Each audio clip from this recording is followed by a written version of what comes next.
Selamat pagi anak-anak. Pagi, Pak.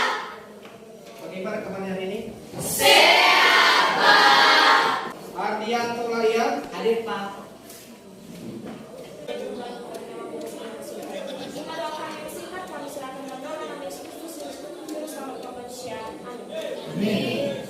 Ayo maju, maju, ayo maju, maju, ayo maju, maju.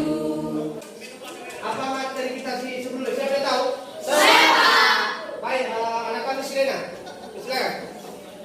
Oke, materi sebelumnya itu adalah angkatan kerja.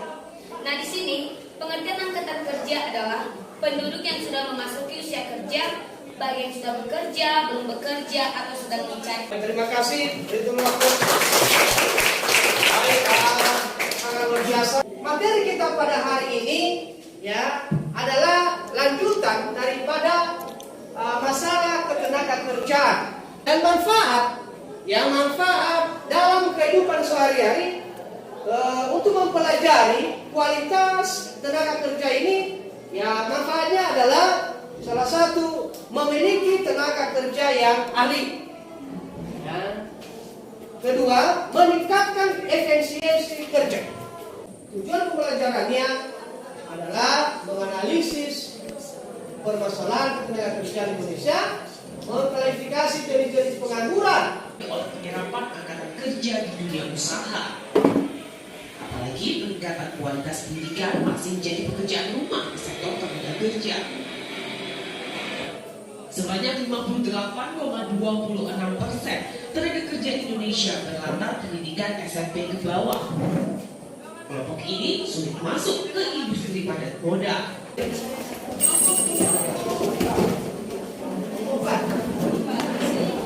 lima.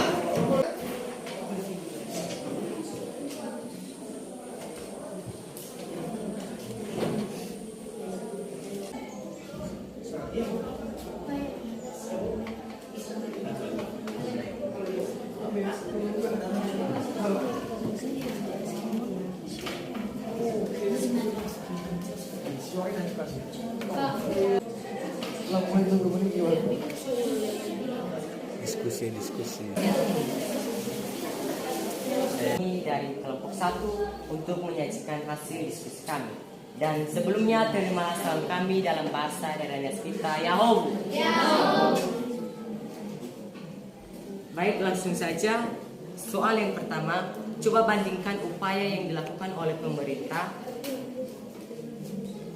dan pihak swasta untuk meningkatkan peningkatan mutu tenaga kerja. Jadi dari hasil diskusi kami, yang pertama kami mengetahui apa saja upaya yang dilakukan oleh pemerintah. 1. Mengadakan pelatihan tenaga kerja. 2. Meningkatkan kualitas pendidikan di Indonesia, khususnya pendidikan formal. 3. Mengadakan latihan kerja bagi para tenaga kerja. Diharapkan kepada kelompok yang lain untuk memberikan pertanyaan atau tanggapan terkait dengan persentase yang sudah ditampilkan oleh kelompok 1. Silakan. Bagaimana bentuk dari pemberian motivasi bagi para calon pekerja ini? Cara mereka memberikan motivasi kepada calon tenaga kerja yaitu mereka juga harus mengajar dengan yang baik, tidak boleh dengan emosi. Contoh, Baik, ada tanggapan dari sini. Menurut kami jawaban dari Anda tidak tepat. Mengapa saya mengatakan begitu? Anda mengatakan tadi bahwa melatih seorang calon pekerja. Nah, menurut saya itu bukan merupakan motivasi, melainkan sifat suatu ahli dalam bidang itu dalam menanggapi atau memberi pemahaman terhadap tenaga kerja atau calon pekerja. Jadi pertanyaannya, itu tidak merupakan motivasi, melainkan sifat para ahli dalam menanggapi calon peserta kerja. Jadi coba jelaskan kembali ulang secara jelas. jadi terima kasih sanggahan. Nah, menurut kami juga sifat dari memberikan motivasi itu juga memang terkait, karena kalau kita memberikan motivasi itu juga kita harus mengetahui sifatnya. Jadi sangat berkaitan. bukan juga berarti kita memberikan motivasi itu kita tidak tahu sifatnya. Jadi menurut kami juga itu bisa juga berkaitan dengan sifat. Karena kalau kita memberikan motivasi itu pasti kita mengetahui apa saja sifatnya. Ya, kelompok 2 ya. Oke, silakan. Nah, jadi sesuai dengan pertanyaan dari kelompok 3 tadi, yaitu bagaimana cara pemerintah itu melatih atau memberikan pelatihan terhadap tenaga kerja. Nah, sesuai dengan jawaban dari kanan tadi, bahwasannya salah satu upaya yang dilakukan oleh pemerintah itu supaya meningkatkan mutu tenaga kerja itu, yang pertama yaitu melakukan pelatihan tenaga kerja. Saya ambil salah satu contoh, seorang pengusaha atau produksi sebelum karyawannya bekerja dengan aktif, maka dia melakukan yang namanya meeting besar-besaran, di mana mereka memberikan pelatihan. Contohnya bagaimana cara menghidupkan komputer, bagaimana cara membuat produk-produk itu nanti bisa berhasil sesuai keinginan. Nah, itu maksud daripada cara melatih atau melatih tenaga kerja itu, sehingga tenaga kerja atau yang bekerja itu memiliki potensi atau kualitas dalam menciptakan dan menjalankan tugasnya. Sekian. Dan langsung saja dari pertanyaan nomor 2, coba analisis upaya yang kamu lakukan sebagai seorang pekerja dalam mengatasi masalah tersebut. Nah, sesuai dengan pertanyaan saja, apa upaya yang harus yang kita lakukan sebagai pelajar dalam mengatasi masalah tersebut? Namanya saja kita sebagai pelajar ya, mana bisa atau mana mungkin kita bisa mengatasi masalah dan kita masih saja kurang dalam mencari pekerjaan. Nah, tetapi kami hanya mampu memberikan ide supaya orang-orang yang berusaha atau para pengusaha itu memberikan lowongan pekerjaan kepada orang-orang yang menganggur. Nah, dan apabila kelak nanti ketika kami menjadi seorang pembisnis atau pengusaha, maka saja kami bisa saja memberikan atau membuka lowongan pekerjaan kepada para penganggur-penganggur dengan adanya sebuah bisnis atau usaha kami bisa mempekerjakan orang-orang yang sedang menganggur pada usaha kami tersebut dan melatih para pencari kerja di tempatnya. Demikian. Baik, beri aplaus dulu. Baik, sekarang kita beri waktu kepada kelompok 4 untuk bertanya. Tadi di jawaban kelompok 2 mengatakan bahwa agar pemerintah memberikan pekerjaan bagi pengangguran. Lantas bagaimana jika para pemerintah memberikan lowongan pekerjaan kepada para pengangguran, tetapi lowongan pekerjaan yang diberikan oleh pemerintah kepada pengangguran itu tidak sesuai dengan keahlian mereka atau kemampuan mereka? Karena kita tahu di sini setengah dari pengangguran itu ada yang menganggur karena pendidikannya itu terbatas gitu loh. Seperti yang sudah kita bahas minggu lalu, karena pendidikan di Indonesia ini banyak yang pendidikan itu hanya dari SMP ke bawah. Jadi mohon dijelaskan. Terima kasih. Baik, silakan untuk kelompok penyaji berikan pendapat atau tanggapan terkait dengan pertanyaan daripada kelompok 4. Silakan. Kelompok 2, silakan. Baik, kami akan menanggapi dari pertanyaan dari kelompok 4, di mana bagaimana cara pemerintah jika seandainya bisa kerja kepada pengangguran dari keadaan mereka yang berbeda. Nah, solusinya itu dengan cara memberikan pelatihan bagi mereka yang mencari pekerjaan. Maksudnya kita memberikan pelatihan terlebih dahulu, walaupun mereka tidak beralih atau tidak sesuai kompetisi mereka dalam melakukan pekerjaan tersebut, yaitu dengan melatih mereka. Dan dampak daripada pengangguran, kita tahu di negara kita banyak yang namanya masalah-masalah yang terjadi. Misalnya kriminal. Tahu kriminal? Apa itu kriminal?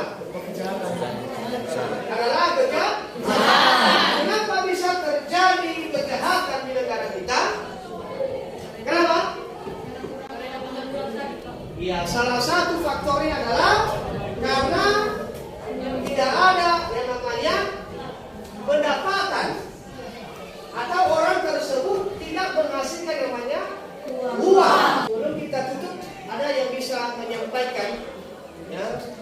kesimpulan daripada hasil kita pada hari ini. Ya Pak. Oke, disilakan. Baik, terima kasih kesempatan yang telah diberikan kepada saya untuk menyimpulkan pembelajaran kita pada hari ini, yaitu upaya peningkatan kualitas tenaga kerja. Jadi, upaya peningkatan kualitas kerja ada beberapa, satu yaitu menyiapkan tenaga kerja ahli. Dan nomor 2 tentang pengertian upah. Pengertian upah adalah hak yang diterima oleh pekerja yang dimana berupa uang yang diberikan kepada pekerja tersebut. Dan yang ketiga, pengangguran. Pengangguran adalah angkatan kerja yang belum atau yang sedang mencari pekerjaan.